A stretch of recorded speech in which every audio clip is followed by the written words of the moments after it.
Chama-se Welket Bungwe. É o mais internacional dos atores de língua portuguesa nascidos em África. Natural da Guiné-Bissau, nasceu em 1988 e tem tido um percurso absolutamente notável na cena artística mundial. É membro da Academia Europeia de Cinema, já foi indicado para diversos galardões de prestígio, recebeu outros tantos, como por exemplo o Urso de Prata do Festival de Berlim, cidade alemã, onde aliás reside. Muito bem-vindo, Welket. Parabéns antes de mais por este brilhante percurso que começou exatamente onde e porquê? O meu percurso começou em Beja, não é? Eu estudei no internato entre 1999 e 2005. Quando fui para o internato já queria ser ator, né? Porque isto é um sonho de criança, mas somente... Com quantos anos? Eu fui para o internato com 11 anos e eu tenho a sensação de querer ser ator já talvez com 8, 9, não é? A partir do momento em que eu comecei a ver filmes de ação, sobretudo em casa, porque na época ainda tinha que se alugar videocassetes, não é? Começou a despertar em mim o desejo de ser ator.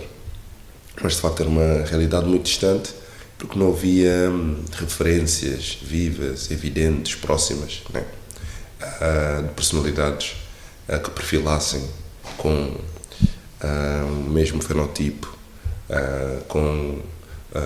aparentemente com o mesmo background que eu. Em Portugal não sabia sequer da existência de atores negros ou não brancos, se assim quisermos. Todas essas referências vinham dos filmes americanos, ingleses e por aí vai. Então, quando tenho 15 anos, em Beja, surge um workshop de iniciação ao teatro e é aí, porque eu participo desse workshop de 15 dias e foi um sucesso. Acabamos por fundar uma companhia de teatro amador que demos o nome de Hamlet, porque o primeiro espetáculo foi Hamlet, de Shakespeare, e curiosamente, como tínhamos mais mulheres do que homens, né, subvertíamos o género no espetáculo, e eu fiz então a Rainha Gertrudes e um outro colega meu fez a Ofélia. É uma espécie de travesti. Exatamente, travesti e enfim, eu acho que foi uma ingressão muito boa, porque o teatro ensina-nos a diluir as questões de género também, não é? Com respeito e também com sensibilidade, não é? Porque nesse espetáculo não só subvertemos os géneros por essa necessidade técnica e prática, mas também definimos muito o espetáculo com base em algumas referências do território alentejano, né? As muralhas do castelo eram definidas por fardos de palha, né? Como sabemos que é comum em Shakespeare, há muito assassinato, traição, portanto usámos as cabeças de borrego, como é que se diz, destroçadas, já os crânios mesmo, né? Como símbolos também dessa obscuridade, né? E que também é algo que se consome muito no Alentejo. Os trajes eram alentejanos, né? Éramos mondadeiras, né? Aprendi essa expressão agora. Se o Shakespeare visse essa versão, ficaria encantado. Com certeza, né? não tinha mais pequena dúvida. Exatamente. E depois os motes também usávamos muitas referências de expressões alentejanos. E portanto foi uma verdadeira experiência na época. E claro, depois daí voltei para Lisboa, né? Porque eu só pude viver no internato até aos 18 anos. Aqui continuo com o mesmo formador a fazer teatro académico, né? Portanto, a companhia de teatro académico da Faculdade de Arquitetura da Ajuda é a Rastilho, né? E portanto continuo a fazer teatro académico, depois ingresso no conservatório, né? Na Escola Superior de Teatro e Cinema, onde tiro uma licenciatura em teatro no ramo de atores, e depois vou para o Brasil fazer uma pós-graduação em artes da performance na Unirio, não é? E pronto, e a partir daí começo a protagonizar curtas metragens, né? No Brasil, e coincidentemente com as minhas vindas a Portugal acabava por fazer castings para filmes brasileiros que fossem coproduções, né? Brasil-Portugal. E uma vez tendo ficado para esses filmes, acabo por ter que voltar ao Brasil para filmar. Esses filmes depois entram em festivais internacionais grandes e começam a dar-me então a visibilidade enquanto artista guineense português a circular pelo mundo. E é aí que depois os alemães me encontram, né? Na Berlinale. Eles me descobrem por causa do filme brasileiro que lá havia estado em 2017. Qual? Em 2017 estivemos lá com Joaquim, de Marcelo Gomes. Anteriormente já tinha estado com Cartas da Guerra, né, do Ivo Ferreira, embora não tivesse comparecido ao festival. Um grande filme, Um aliás. grande filme, exatamente. Portanto, eu nesse sentido também sou bastante beneficiado, né, de ter tido a oportunidade de trabalhar com grandes realizadores. Mas pronto, Berlin Alexanderplatz, de Burhan Kurbani, que compete em 2020 no Festival de Berlim, em que estive nomeado, na verdade, para receber o Urso de Prata, né? Assim como estive nomeado para receber o Lola, né? Que é o equivalente aos Oscars, mas é da Academia Alemã de Cinema, como melhor ator. Esse filme é um filme em que tem que interpretar um personagem. As pessoas podem ver esse filme, né? Personagem que Atenção que não é a versão do Rainer Werner Fassbinder. Não. Essa é outra, mais antiga, Mais antiga, dos anos exatamente. 80. Correto. Esta aqui é uma... Embora tenha o mesmo nome. Sim, tem o mesmo nome e há uma grande subversão da narrativa, né? Porque se o Franz Bieberkopf do original é um alemão, né? Que se vê perdido, um cidadão que não encontra sentido na vida, nós aqui, nesta nova versão, temos o Francis, né? Que sai do território africano, nomeadamente da Guiné-Bissau, adentra a Europa, à procura de um sonho, né? Isto é, de poder ter melhores condições de vida e estar integrado na Europa, para naturalmente, como é comum aos migrantes, poder depois trazer a família e dar e alavancar toda a sua família, mas não encontra uma Europa tão acolhedora, né? Porque é atravessado por essa personagem que é o Reinhold, um psicopata, né? E isto faz com que o Francis, nesta versão, adentre todo o universo do submundo de Berlim, né? Para conseguir escapar às amarras do seu destino, né? É importante salientar que a meio da travessia ele perde a mulher no mar, né? Esta personagem é atormentada também por essa, como é que eu vou dizer, por essa fatalidade que ele acha que pronto, foi um dos causadores. Então, mas basicamente esse é um filme de viragem, né? É o filme que me introduz ao mundo, né? É o filme que me dá o prémio de melhor ator em Estocolmo, né? Pela minha interpretação como Francis, e ao mesmo tempo é o filme também que me faz chegar ao Cronenberg, né? Ao David Cronenberg, realizador canadiano. Exatamente, realizador canadiano que tem uma filmografia ímpar, não é? O Cronenberg conta... Os Crimes do Futuro? Os Crimes do Futuro, sim, que estreou em Cannes, na competição oficial principal em 2022. Portanto, o Cronenberg contactou-me, estava em Berlim, estávamos em dezembro de 2020, né? Disse que tinha visto o filme em Paris através de um amigo que é distribuidor, né? Ele estava aí há algum tempo à procura do ator para interpretar o Cope, esse detetive dessa polícia censora, né? Que é retratado no filme Crimes do Futuro. Nós tivemos uma conversa onde tinha um dos elogios, ou uma das observações que ele fez, quando eu lhe perguntei, então, mas tem tantos atores, porque é que você o procura? Ele disse, olha, você fez um trabalho excelente em Berlin Alexanderplatz, eu precisava de encontrar um ator que não se sentisse intimidado ao atuar ao lado do Viggo Mortensen, e acho que você tem isso, Elliot. Portanto, isso aí foi um elogio. E isso era verdade ou não? É verdade. É verdade, porque, quer dizer, eu acho que nós vamos nos preparando ao longo da vida, quando surgem estas oportunidades, nós só temos que dar o passo em frente e, de facto, para podermos confirmar, né, se efetivamente o que temos estado a fazer anteriormente, né, compreende, né, a dimensão daquilo que estamos a fazer. É mais um passo. É mais um passo. Portanto, e sim, e trabalhar ao lado do Cronenberg e do Viggo Mortensen foi como eu estava à espera que fosse, né? Profundo, silencioso, calmo, com um nível de compreensão bastante recíprocos, não é? O filme foi desafiante porque trata-se de um thriller psicológico, né? Tínhamos cenas bastante densas, e a história em si é complexa porque nós estamos a falar de espionagem também, né? Temos personagens que estão, como é que se diz, infiltradas, portanto as coisas nunca são ditas de forma transparente. Há sempre um tipo de subtexto. Existe subtexto, existem intenções, como é que se diz, obscuras, né?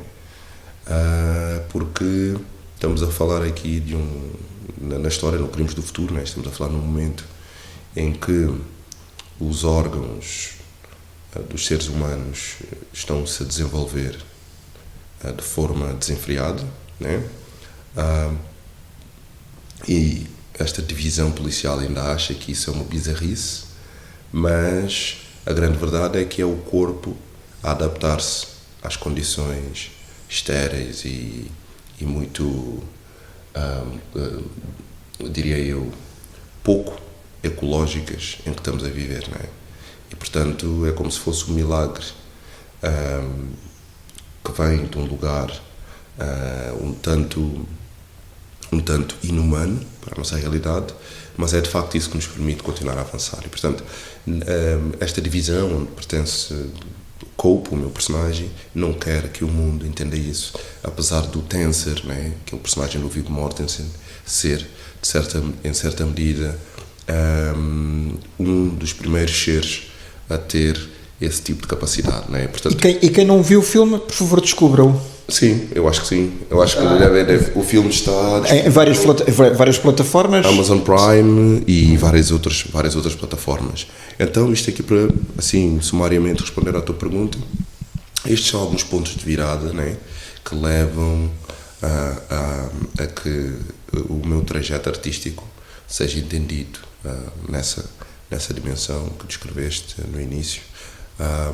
E, portanto, enfim, voltar a casa, né, é sempre bom e devo dizer, né, que estou à espera que haja oportunidades aqui no país que compensem a minha vinda aqui, do ponto de vista profissional. A tua vinda e a tua vida. A minha vinda, sim, obrigado, Germano, mas que também, enfim, permitam eu trabalhar de modo a demonstrar a dimensão, né, da minha qualidade artística. Tu já mostraste e já demonstraste. Agora, rapidamente, Sim. Um Oscar é algo inatingível ou não? Germano, isso é...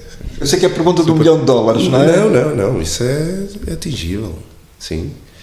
Se os sul-coreanos conseguem-no? Sim, se os sul-coreanos conseguem, os brasileiros, os espanhóis, nós, enquanto portugueses, ou eu mesmo, enquanto ator, também eu consigo. Percebes? Eu não trabalho necessariamente almejando apenas um Oscar, trabalho almejando a perfeição, o otimismo e a autossuperação. E isso necessariamente levará para esse lugar, não é? Mas depois do Oscar, o que é que vem? É isto. Eu falo do Oscar porque, em teoria, sim, todos os atores sonham com essa estatueta. É o píncaro, o clímax de uma carreira. Exatamente, mas é nesse sentido que eu te estou a dizer. O Oscar, para mim, é perfeitamente acessível, né? E a minha pergunta, há de chegar o filme. Há de chegar. E a minha pergunta é depois, o que é que vem depois disso, né? Porque, por exemplo, o meu ator, mentor, ídolo de referência é Denzel Washington, né? E se calhar seria mais difícil trabalhar com ele do que ganhar um Oscar, né? Está difícil. Nunca digas que eu estou à procura, não. Eu não estou a dizer que nunca. Eu estou à procura do Denzel Washington há anos. Os meus agentes sabem disso, né? Pronto. Mas neste momento sinto que é algo que há de acontecer em algum momento. Mas o que eu quero dizer é, ele que ganhou 2 Oscars e tem todos os outros grandes galardões, né? Do país dele e aqui da Europa também, acabou de ganhar uma palma de ouro honorária em Cannes, ano passado. Ele entendeu, né, que o Oscar não é o limite, porque há muita coisa para ser feita ainda neste mundo, né? Mas fala assim porque já o conquistou Sim. 2 vezes. Sim, mas É mais fácil falar assim, não é? Sim, mas eu consigo antecipar-me, porque, por exemplo, o meu grande sonho, não só ser realizado como ator, que já é o caso, né? Agora, o continuar a vir é uma consequência daquela que é a minha função. Ser um ator preparado e quem entende que a sua vocação no mundo e na vida é ser ator, eu acho que naturalmente tem que vir trabalhos, porque é isto que eu sei fazer, né? Agora, o meu grande sonho é, de facto, construir um centro, né, de residências artísticas na Guiné-Bissau, né, para que possa haver um intercâmbio. Para já é um sonho. Sim. O que é que está a faltar para a concretização? O que está a faltar é o seguinte: preciso de me consolidar mais ao nível internacional enquanto ator, né, para que haja ainda um volume de renda muito maior, né, que me permite injetar esse dinheiro A nível dos nesse patrocínios, projeto, a nível etc. dos patrocínios e tudo mais, e depois eu acredito que tornando-me mais conhecido para o grande público e também para os potenciais filantropos internacionais, né, que isso irá facilitar a aquisição de donativos, né, para essa empreitada. É isto que eu acredito. Isso é uma coisa que há de acontecer a médio e longo prazo. Estamos a falar em quantos anos? 5, 10, mais ou menos? Seria interessante entre 10 e 15 anos. Entre 10 e 15 anos, né? Porque isso implica ter 2040, mais ou menos. Não, eu gostaria de... Estamos em 2025, 35, 40... 2025... 10 anos. 30, sim, 10... É assim, às vezes as coisas também atingem uma velocidade mais inesperada, né? Às vezes a pessoa torna-se, como é que se diz, um fenómeno internacional, né? E de um ano para o outro tu consegues estar num lugar mediático que te permite acelerar todos esses processos. Há fenómenos inexplicáveis. Exatamente, amigo. E eu estou a considerar esses também para a equação, que é o que nos interessa. Mas a isso acontecendo, o objetivo é que, em algum momento, outros jovens artistas emergentes com um potencial estelar, se assim quisermos, possam receber uma formação e possam estar num contexto de intercâmbio, não é? Que favoreça e acelere a sua transitoriedade pelas indústrias, né, e pelo mundo das artes e da cultura, para que não haja apenas exceções, como eu me sinto muitas vezes que fui em algum momento. Em que momento, concretamente? Ou em que momentos? Imagina, eu fiz os morangos com açúcar, por exemplo, aqui. Era uma exceção, né? Fiz Equador, uma exceção. Ambos para a TVI. Ambos para a TVI, né? E também... Bom, o Equador também, passado em São Tomé e Príncipe, se não tivesse personagens de africanas, era um bocadinho estranho, não é? Mas ainda assim, Germano, repara que está-se a tratar de uma narrativa temática. E esse é o grande erro da nossa indústria desde sempre, né? Nós devíamos ter a capacidade... Era a exceção e não a regra. Exatamente, entendes? E a coisa é tão bizarra. Tu vês que ele, né, faz Equador, onde faz parte do núcleo de atores com os mais icónicos, né? Nicolau Breiner, Alexandre Alencastre, José Wallenstein, são inúmeros, Filipe Duarte, Marco de Almeida, Maria João Baixa, né? E depois, excepcionalmente, depois faz os morangos com açúcar, né? E depois há um silêncio enorme por parte da ficção nacional portuguesa, né? Isto não acontece com ninguém se não investe num talento, né? Depois de repente deixa de o chamar. Não só não chama esse, como não chama os outros todos. Mas não chamam porque não existem personagens para os quais te adaptas? Exatamente, porque curiosamente não se fizeram outros projetos temáticos. Fez-se depois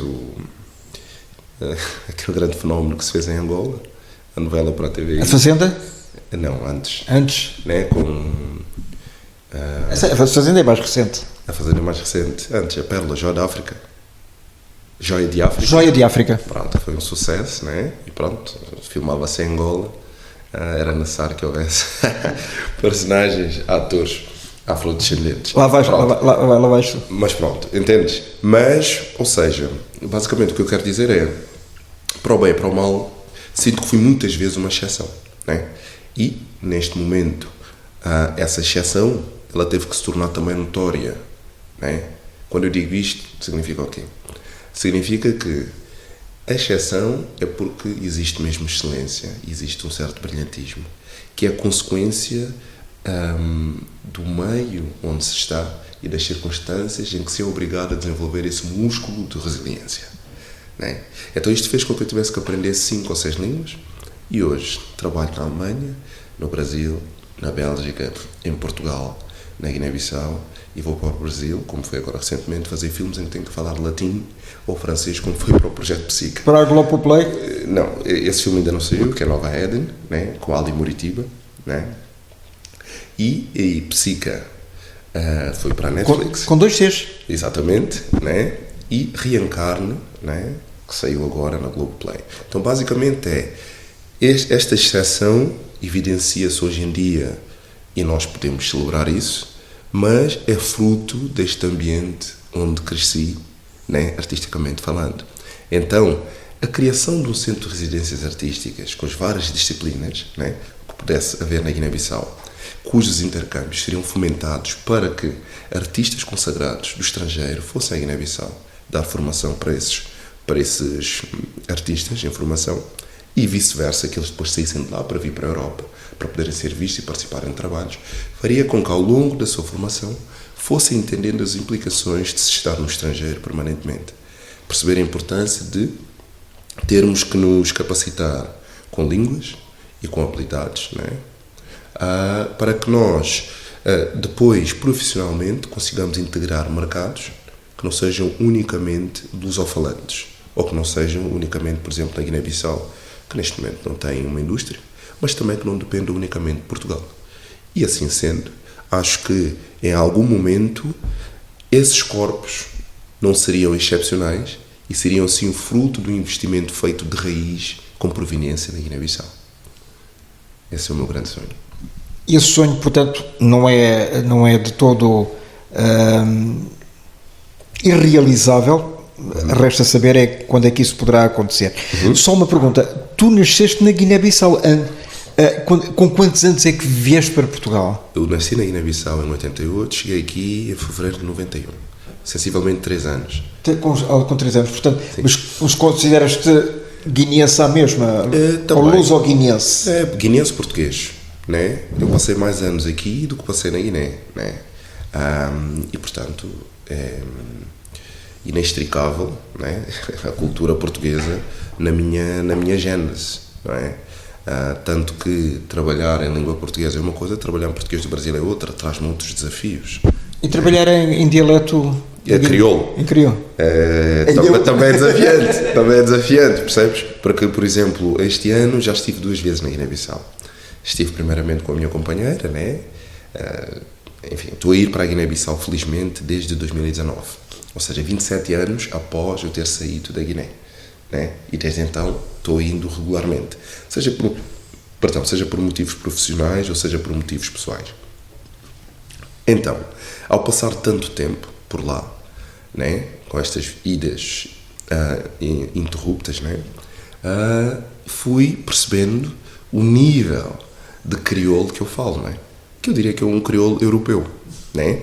Que comungamos nós da diáspora, aqui entendemos-nos, mas quando chegamos lá tu percebes que não falas assim. Esse crioulo que tu falas é um crioulo da Europa. Alguém te vai corrigir. E alguém vai corrigindo, ou ficas calado porque ouves, isto afinal não se diz assim.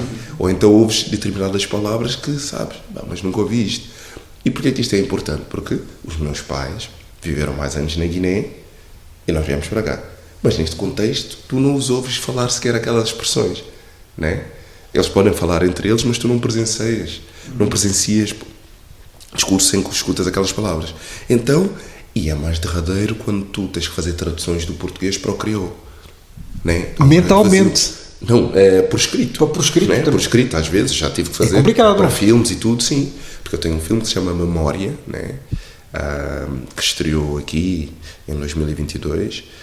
Uma curta-metragem que é feita em homenagem a Titina Silá. Por ti realizada. Sim, exatamente. Imagina, escrevo coisas e tinha que passar aquilo a poesia. Percebes? Não só o desafio, como é que se diz, a técnico, né, de passar a poesia, mas também literal e de tradução. E aí eu percebi-me, e pronto, quer dizer, é mais do que justo entender-me como português e guineense, né?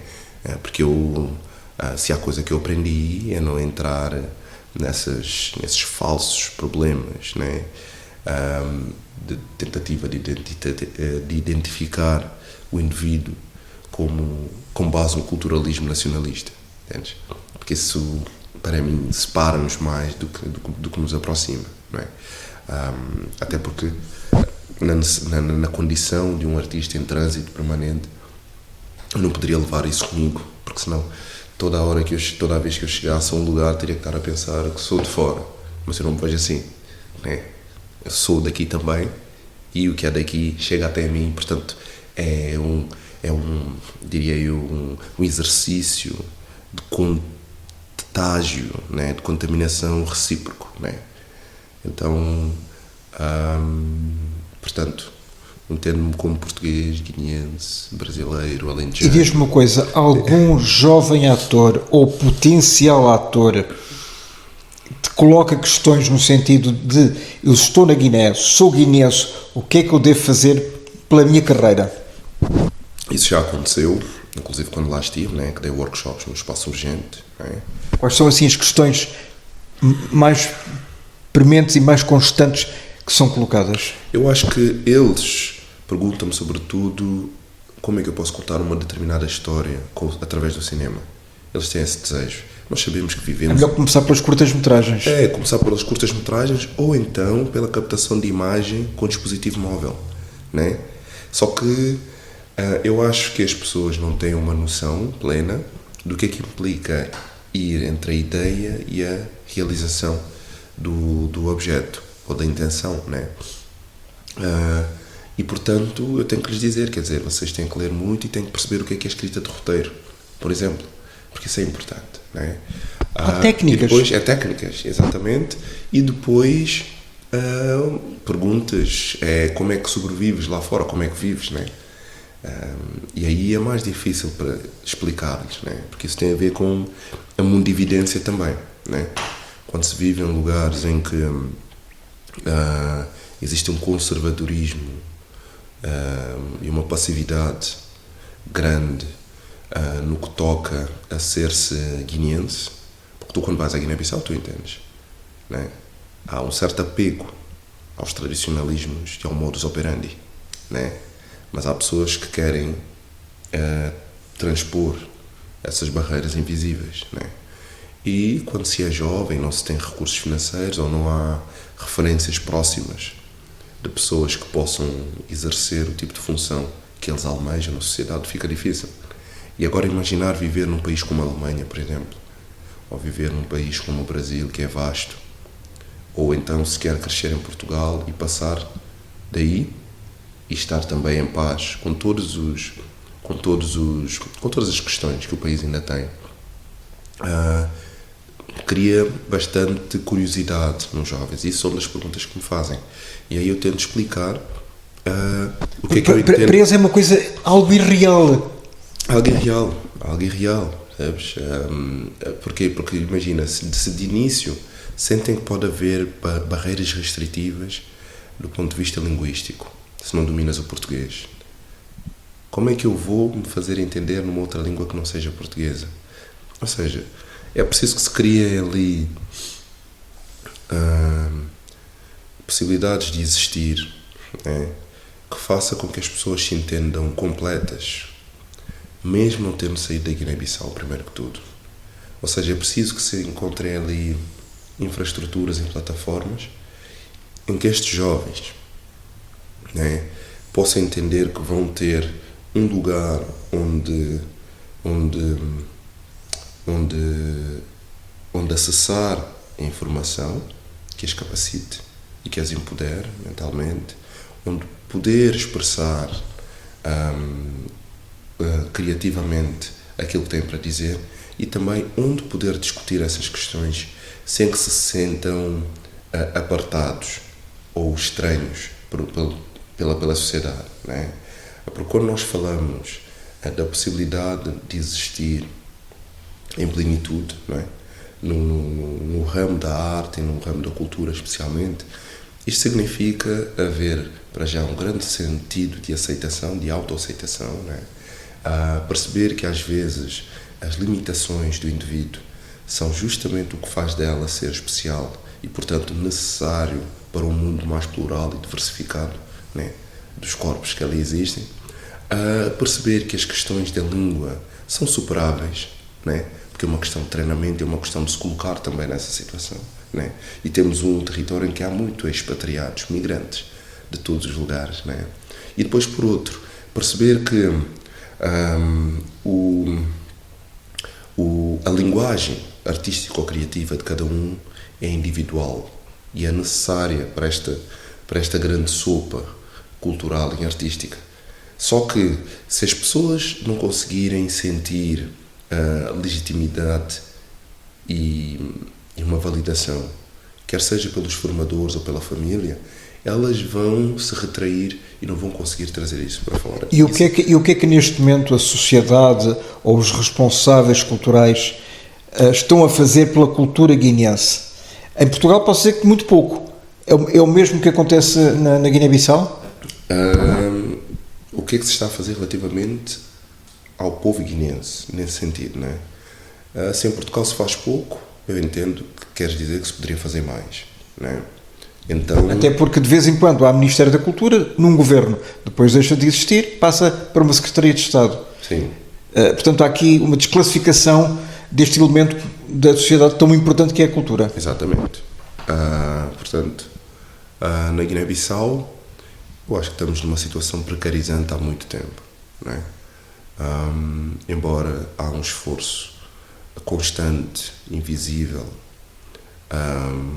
de órgãos da sociedade civil ou de associações locais a tentar mitigar esse status quo, não é? Da nossa parte, posso dizer que nós criámos a Fundação Bienal Moacbis e a Morança de Cultura, não é? Que é basicamente, eu diria, a falta de melhor termo, uma incubadora de projetos culturais que tem como objetivo capacitar e profissionalizar membros da sociedade civil que trabalham já de forma informal no ramo da cultura na Guiné-Bissau, e isso implica fazer um levantamento de onde essas individualidades se encontram ao nível do país e, claro, fazer formações consistentemente para empoderar esses ditos candidatos, esses ditos profissionais semi-profissionalizados, ao mesmo tempo que existem infraestruturas, como é o caso, por exemplo, do Espaço Urgente, mas também o Centro Cultural Netos de Pandim, que são núcleos essenciais e que são ainda redutos, né, desse ato de resistência que é fazer com que a cultura guineense, na sua pluralidade, seja celebrada por lá. E não morra. E que não morra, exatamente, porque há essa ameaça, né, porque nós sabemos que a cultura, ela nos traz senso crítico, né, e em tempos tenebrosos em que os direitos democráticos são ameaçados da forma que são ameaçados na Guiné-Bissau, é importante que haja mesmo esses terreiros, esses lugares onde as pessoas possam sentir vivas e que possam sentir-se em segurança para manifestar o seu desejo criativo. Então, tentando responder à tua questão, eu acho que da mesma maneira como a música se tem reinventado na Guiné-Bissau e que encontra formas alternativas de se autodifundir, né? Embora saibamos que é um género de produção cultural e muitas vezes artística, né? Que pela forma como se propaga consegue atingir outros públicos e outros territórios. Mas é gueto ou não? Perdão? É um gueto? É uma coisa algo marginal fora da Guiné-Bissau? A música, eu acho que não. A música, ela está num momento de grande efervescência e está-se a tentar, de alguma maneira, definir contemporaneamente falado, né?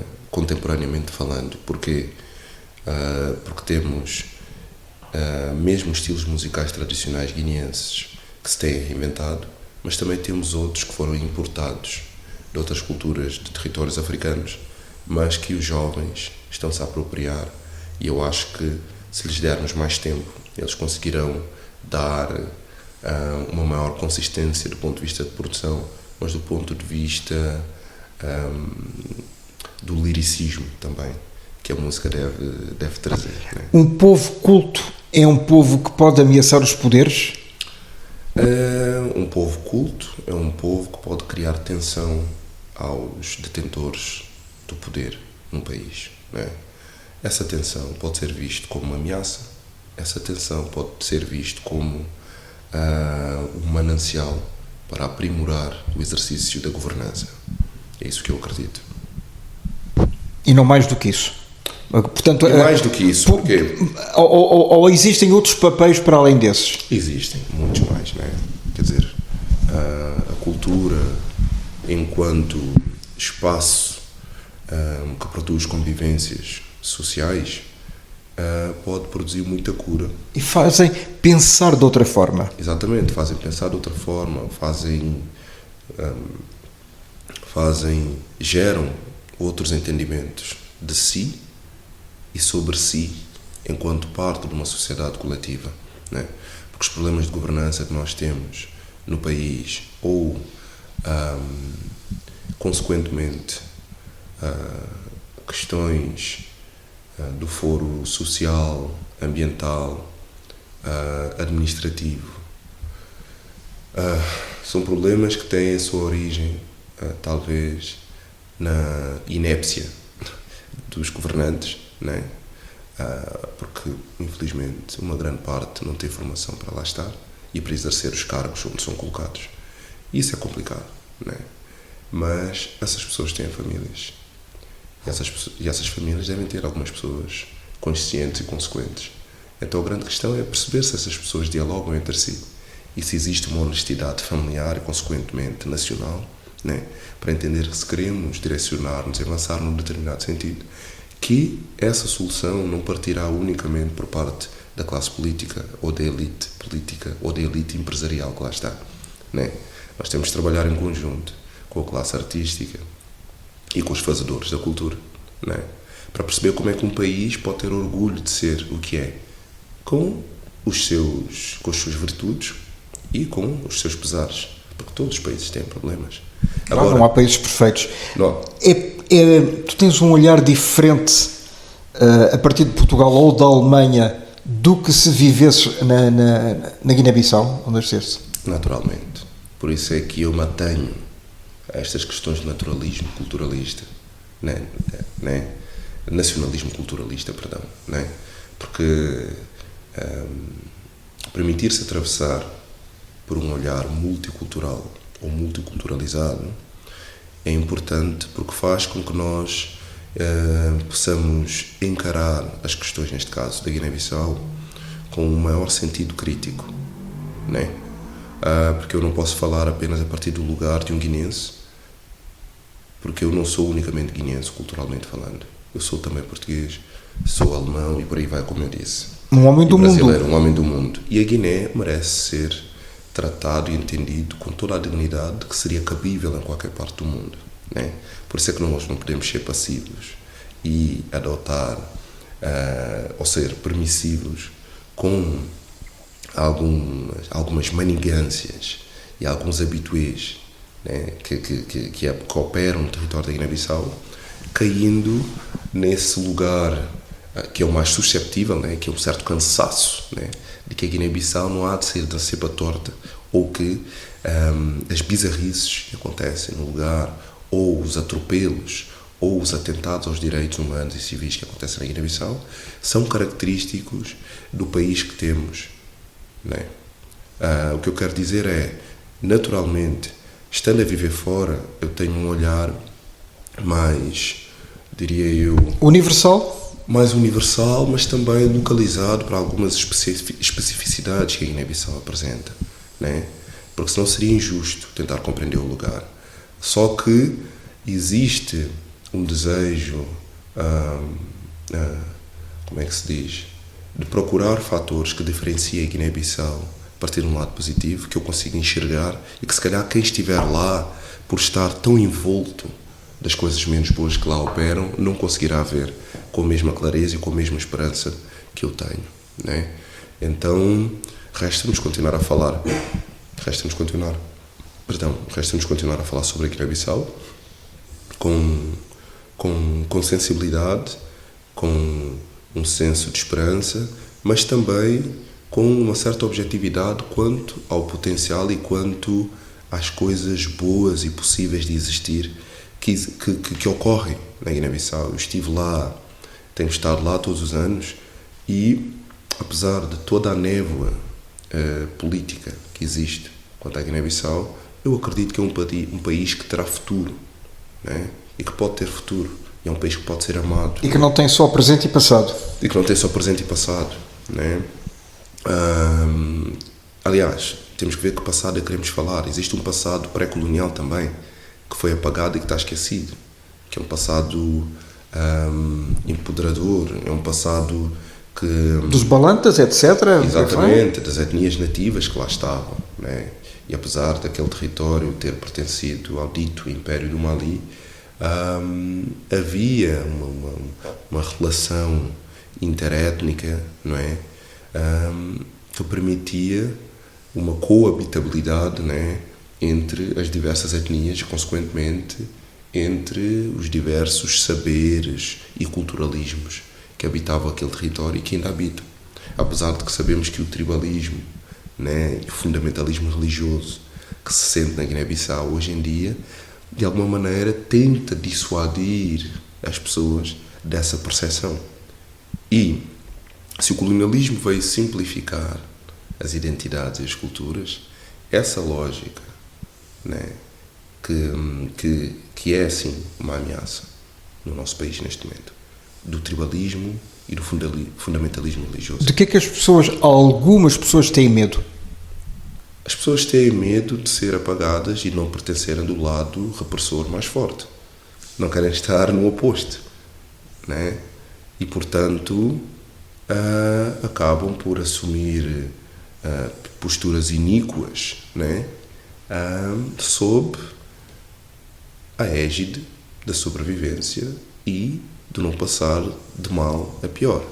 Portanto, isto trocado por miúdos, as pessoas têm medo de passar fome, têm medo de ficar sem um teto e têm medo de estar num lugar de miséria social, né? E isso abre aso dá espaço para todo tipo de improbidades, né?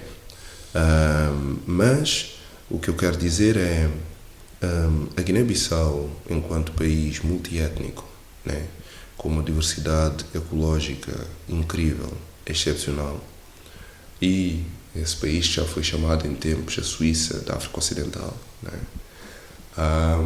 deve ser reinventada em todos os foros, né? Mas para isso é preciso que estas pessoas que têm intelectualidade, não estou a dizer que sejam necessariamente intelectuais, mas têm que ter essa intelectualidade e esse amor próprios, não egoísta, mas consensual naquilo que toca ao que este país precisa essencialmente para se reerguer e caminhar com os seus próprios pés.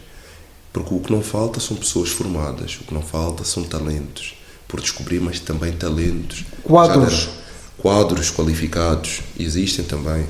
Guiné-Bissau anualmente manda inúmeras pessoas para fora, apesar das dificuldades, para estudarem, se formarem. E muitas delas, por razões económicas, mas também de necessidade formativa, acabam por ter mais do que licenciatura, mestrado, doutoramento, sendo feito fora, né? Mas depois voltam para a Guiné ou ficam nos sítios onde foram formados? Grande parte fica nos sítios onde foram formados. Em Portugal, nomeadamente. Ou no Brasil, porque receiam que não consigam integrar-se no país, porque o aparelho governativo não tem demonstrado abertura para acolher e acomodar esses quadros. E isso tem a ver com razões endémicas, já, né, do país, né? Então, basicamente, o que eu quero dizer é, eu acho que é preciso olharmos para a sociedade civil e haver uma cultura de popularização do orgulho pan-étnico, se assim quisermos, ou multiétnico do país, né? Não vamos falar apenas de ser bissau-guinense, vamos falar também de ser balanta, papel, manjaco, suci e por aí vai. E perceber como é que essa plurietnicidade, ou seja, essa diversidade étnica, compõe de facto o tecido social daquilo que é a guinendade de que falamos. Portanto, fica aqui este convite ao nosso povo mesmo, para nós nos conseguirmos ver desta maneira e perceber como é que a cultura pop do nosso país pode nos trazer um senso de orgulho identitário e pode também atrair as pessoas a irem à Guiné-Bissau para conviverem de perto connosco, para conviverem de perto com esses territórios que têm belezas excepcionais do ponto de vista da natureza, do ponto de vista gastronómico e do ponto de vista dos alimentos nacionais, ou seja, mesmo a flora e a fauna do país são coisas que merecem uma atenção. Para quem me estiver a ouvir, por exemplo, existe uma cultura que se chama bird watching, né? Que é a cultura de se observar a diversidade de pássaros. E nós sabemos que, por exemplo, o arquipélago dos Viagós tem em si territórios de desova, né? Património da humanidade. Neste momento. Pela Unesco. Exatamente. Com grande esforço e mérito. Como é que tu entendes isso, esta distinção universal? É mais um elemento que favorece esta construção de uma cultura pop, que eu estou aqui a falar, que visa atrair pessoas para que entendam a Guiné-Bissau a partir do lugar, não de fora, mas de dentro, para entender como é que este é um povo acolhedor, para entender como é que as tradições das várias etnias da Guiné-Bissau são efetivamente riquíssimas, não só do ponto de vista etnográfico, antropológico, mas do ponto de vista cultural mesmo. E como é que a arte é algo que atravessa o país, porque na medida em que todos os instrumentos que possam ser feitos, ou ferramentas de utensílio, em grande maioria são feitos com um pendor artístico ou artesanato, se assim quisermos. Mas tu convives com essas coisas, com esses elementos, com esses instrumentos no teu dia-a-dia. E isso, enquanto filosofia de vida, é muito enriquecedor. Como é que as pessoas vão a Bissau e visitam a feira de artesanato, por exemplo, e passam a entender, através da vivência daqueles artesãos, como é que é ser guineense também, né? Porque esse lugar, por exemplo, para mim, é um lugar que está separado de todo o tumulto da cidade de Bissau, porque Bissau é uma cidade muito vibrante, né? Mas depois há o resto do país. Exatamente, mas o resto do país também é visitável, né? Embora que com alguma dificuldade, porque as estradas não estão reformadas, né? Não há uma manutenção constante, né? Mas isso faz com que seja um país também que tem que ser visitado com outro tempo, que não é o tempo aceleracionista da Europa, do mundo ocidental. Claro. E isso também é uma coisa que nós entendemos quando estamos lá. Há um tempo próprio em África. Exatamente. Belka, duas questões finais. Havia tantas coisas, nem passámos da primeira página. Podíamos estar a falar da tua a função de escritor também, que é muito importante, mas ficará seguramente para uma próxima oportunidade. Com esses sonhos todos que tens para o teu país, mais tarde, quando a tua carreira estiver ainda mais consolidada, ou quando tiveres 60 anos ou 70, há algum cargo político que gostasses de ocupar ou não?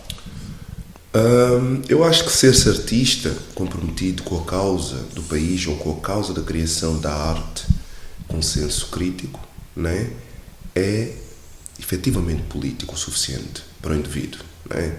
Então, se eu continuar a ser artista comprometido com esta verdade que eu acredito, que não é uma verdade,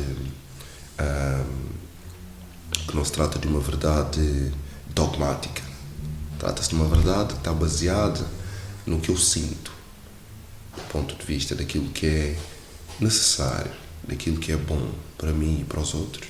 Eu acho que isso, politicamente falando, já é suficientemente forte para quem está na minha função, né? Porque a função do artista é pensar o seu tempo, né? mas também, com isso, revelar caminhos possíveis, né? De fazer com que o outro se entenda cada vez mais humano. E ser humano significa perceber que nós temos uma responsabilidade perante a sociedade onde nos encontramos. E cada um, na sua função, deve contribuir para a melhorar. E estás a contribuir com a tua através da cultura. Acredito que sim. Quando tu vais a um casting, por exemplo, ou algum realizador ou ator tenta falar contigo, pergunta de onde é que tu és, tu dizes da Guiné-Bissau, eles perguntam seguramente onde é que isso fica. Sim. O que é que tu dizes? Muitas vezes perguntam, eu digo para já que nasci na Guiné-Bissau, cresci em Portugal, estou entre o Brasil e a Alemanha. Ficam logo atrapalhados. Mas aí, a Guiné-Bissau, digo que fica na costa ocidental africana, faz fronteira a norte com o Senegal, a sul com Guiné-Conakry e a leste com a Gâmbia ou Mali, né? Que é banhado pelo Oceano Atlântico a oeste, e que tem um arquipélago lindíssimo, né? Que pertence ao povo Bijagó, mas que também é o país onde nasceu Amílcar Cabral, né? Um grande pensador pan-africanista. E a partir daí, às vezes, começa por se fazer luz. Mas muitas pessoas... E foi o primeiro país a declarar unilateralmente Sim. a independência em 1973. Sim, neste caso, países em que estiveram sob o jugo português, né? Porque temos outros países africanos que conseguiram, felizmente, a independência antes. Mas eu acho que hoje em dia a Guiné-Bissau já não é um nome assim tão estranho para as pessoas, pelo menos pelas melhores razões. É isso que eu ia dizer. Exatamente. Mas por isso mesmo é que eu insisto que tem que haver essa cultura, ou esse ensejo, né? de através de um discurso mediático, pop, né? Levar as pessoas a verem a Guiné-Bissau a partir de uma outra lupa, a partir de um outro viés, que não seja político. Arranja uma história para se passar na Guiné-Bissau?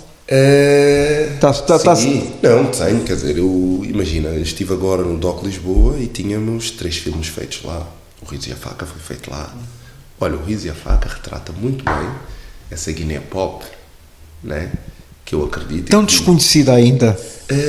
Tão invisibilizada. Porque mesmo as pessoas que navegam nos meandros que está retratado no filme, elas são muito invisibilizadas, ou existe uma espécie de parca, de um distanciamento parco, né, por parte da sociedade quanto àquele mundo. Mas é um mundo da transgeneridade, é um mundo da interseção de género e cultural, né? É um mundo onde se fala inglês, fala-se francês, fala-se português do Brasil, fala-se crioulo, crioulo da Guiné-Bissau, crioulo de Cabo Verde, né? É um mundo do neon, é um mundo da beleza, é um mundo da purpurina, né? É um mundo em que os corpos têm uma liberdade de existir muito maior do que aquela que a maior parte da sociedade mais conservadora tem. Por isso é que existe o cinema, não é? Exatamente. Portanto, esse é um exemplo de filme, por exemplo, que eu convido as pessoas a irem ver, né? E eu, particularmente, fiz outros filmes, né? Um deles é o Memória, por exemplo, que são filmes que mostram alguns aspectos, né, da urbanidade de Bissau, né, que são muito particulares, que é muito porreiro, né? A travessia que se faz de Bissau para Boubaque para celebrar o Ano Novo no filme Memória representa isso. E por outro lado também o trabalho que nós fizemos de corpo, de dança e de movimento com o ator Joãozinho da Costa, né? A Memória acaba por mostrar a cidade em mudança também, arquitetonicamente falando, né? Mas se querem perceber, se querem vislumbrar um pouco de outros territórios da Guiné-Bissau, fica o convite para ver o filme Interego, né? Como é que se chama, meu querido? Do Roger Moore, né? Foi um filme que foi exibido na Bienal Moagbis este ano, em maio, que é um filme que, através da música, conseguimos entender as camadas que, de forma complexa, né, costuram a história da nossa sociedade e o tecido social também, né? Como é que a música serviu desde há muito tempo para cá para unir pessoas para refletir sobre determinados temas, para reivindicar direitos, né? Como foi o caso do cancioneiro, do José Carlos Soares, por exemplo. Então, esses só para falar, né, do meu ramo, de alguns filmes que conseguem dar-nos um vislumbre da potência daquele território, né? E, particularmente, eu acho que é também lerem autores da Guiné-Bissau, autores contemporâneos, e desmistificarem ou desmistificarmos, de alguma maneira, essa imagem fantasmagórica e permanente da ingestão política da Guiné-Bissau e governamental, né? Porque, embora a mídia, né, tenha feito um trabalho condigno, né, de revelar os problemas sociais, políticos que assolam Denunciar? E denunciar, exatamente, cabe também às pessoas atenderem à sua consciência e perceber que se esse tipo de atentado e de desgoverno que opera na Guiné-Bissau há tantas décadas pode permanecer em oposição a isso, que tipo de povo aguenta e se tenta reinventar, né? Em permanência, tentando se salvar desse modus operandi que divide tanto o povo Em vez de o unir. Em vez de o unir, né? Mas que, por exemplo, através da voz, por exemplo, do Manecas Costa, né, que é um verdadeiro porta-bandeira do país, nós vemos que existe uma Guiné que teima a dar a cara, a dar o rosto, né? Quando vemos a Karina Gomes ir para os concertos, a forma amorosa como fala do país, ela também, que é uma guineense portuguesa, né, conviveu muito e convive, né, com a cultura portuguesa, sabe a importância de ter estes países próximos. Mas também o Brasil, né? Este ano tivemos uma representante de uma das maiores instituições do Brasil, né? Isto é, que é o SESC, né? E ela conseguiu ver não só o potencial vivo e material do país, mas também a energia que é intrínseca àquele território. E isto é um tipo de experiência que nenhum jornal, nenhuma televisão, né, ou nenhum cidadão apenas estando lado a lado consegue transmitir. É importante que as pessoas lá vão. E no limite, a grande verdade é que as pessoas, quando vão à Guiné-Bissau, são bem tratadas, não são hostilizadas, em sua grande maioria.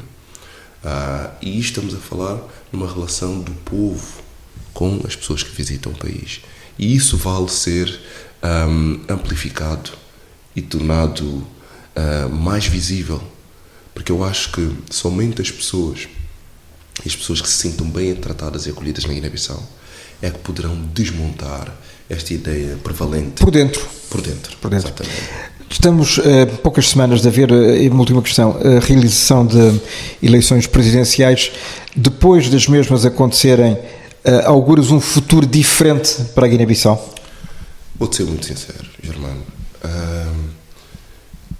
Se não houver eleições democraticamente realizadas, né, que permita a inclusão de outros partidos